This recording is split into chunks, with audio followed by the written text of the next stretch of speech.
Bad picture. Cause a bad day. Hey, I'm Tasin. I'm Sanjita. কথা বলছি Apple গ্যাজেটসের studio থেকে। So, Sanjeev, সামনে তো ঈদ, প্ল্যান কি? প্ল্যান হচ্ছে খাওয়া দাওয়া আর লটস অফ সেলফিস। শুধু সেলফিস তুললেই হবে? কোরবানির ঈদ না, খাবার দাবার ছবি তুলতে হবে না? খাবার দাবারের ছবি তুলি আর সেলফিস, ছবির কোয়ালিটি কিন্তু সেরা হওয়া চাই। ওকে ফাইন, তাহলে আজকে এই টপিকেই কথা হোক। ওকে।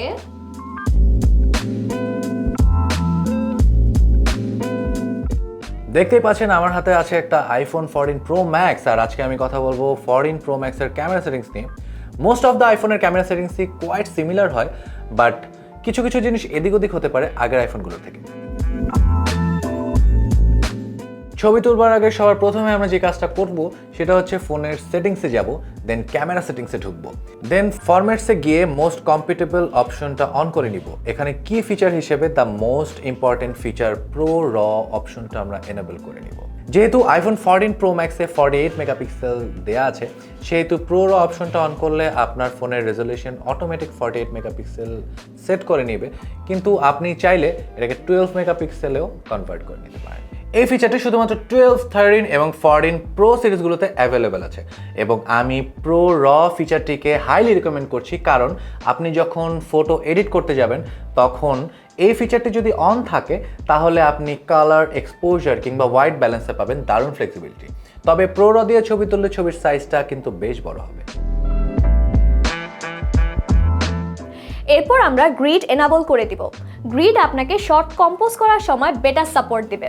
ফ্রেমের কোন সাইডে সাবজেক্ট থাকবে তা বুঝতে আপনার কোনো প্রবলেম হবে না। তারপর আছে photographic styles.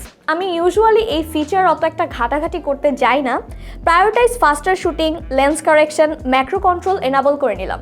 I think it's enough. আমি সবসময় রেকমেন্ড করি এবং নিজেও ইউজ করি ডিফল্ট ক্যামেরা অ্যাপ, কারণ ডিফল্ট ক্যামেরা অ্যাপে ট্রু কালার টোন পাওয়া যায়, যা আমার পার্সোনাল ফেভারিট। আপনি যদি রাতের বেলা ছবি তুলেন তাহলে অবশ্যই নাইট মোড অপশনটি এনাবল করে নেবেন, কারণ রাতের বেলা যেহেতু ন্যাচারালি লাইট কম থাকে, সেই ক্ষেত্রে নাইট মোড অপশনটি আপনার ছবিতে লাইট ব্যালেন্স করতে সাহায্য করবে। আর একটা পারফেক্ট ছবির জন্য লাইট কতটা ইম্পর্টেন্ট তা তো আপনি জানেনই। So we are just ready to shoot and greed line যেটা আমি আগে অন করে নিয়েছিলাম, and this will help me compose my shot. Pro র অপশনটিও অন করাই আছে। এই অপশনটি অন করে ক্লিক করলে আবার ছবি প্রসেসিং হতে একটু সময় নেয়। সো আপনি আপনার প্রয়োজন অনুযায়ী এই অপশনটি অন করতে পারেন অথবা অফ করতে পারেন। তারপর আমি দেখতে পাচ্ছি লাইভ ফটো যেটা ডিসেবল করে নিয়েছি, কারণ এই লাইভ ফটো অপশনটা অন থাকলে প্রো র অপশনটি কাজ করবে না।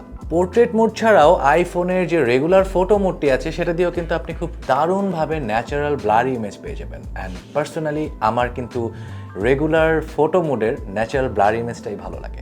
এই ছিল মোটামুটি আইফোনের ক্যামেরা সেটআপের উপর ধারণা। আপনি আইফোনের ক্যামেরা সেটিংসের কোন ফাংশনটি বেশি ব্যবহার করেন সেটা কিন্তু আমাদের কমেন্ট বক্সে জানাতে ভুলবেন না। আপনি যদি গ্যাজেট লাভার হয়ে থাকেন কিংবা টেক দুনিয়ায় হারিয়ে যেতে চান, তাহলে এখনই অ্যাপল গ্যাজেটসের ইউটিউব চ্যানেলটি সাবস্ক্রাইব করুন আর ভিডিও সবার আগে পেতে বেল আইকনে প্রেস করুন। পরবর্তীতে টেক রিলেটেড কোন টপিকটির উপর আপনি ভিডিও চাচ্ছেন সেটা কিন্তু আপনি চাইলে আমাদের কমেন্ট বক্সে জানাতে পারেন। অ্যাপল গ্যাজেট স্টুডিও থেকে আমি বিদায় নিচ্ছি, তাহসিন রাজা। আমি সঞ্জিতা। দেখা হবে নেক্সট ভিডিওতে। আসসালামু আলাইকুম, ভালো থাকবেন।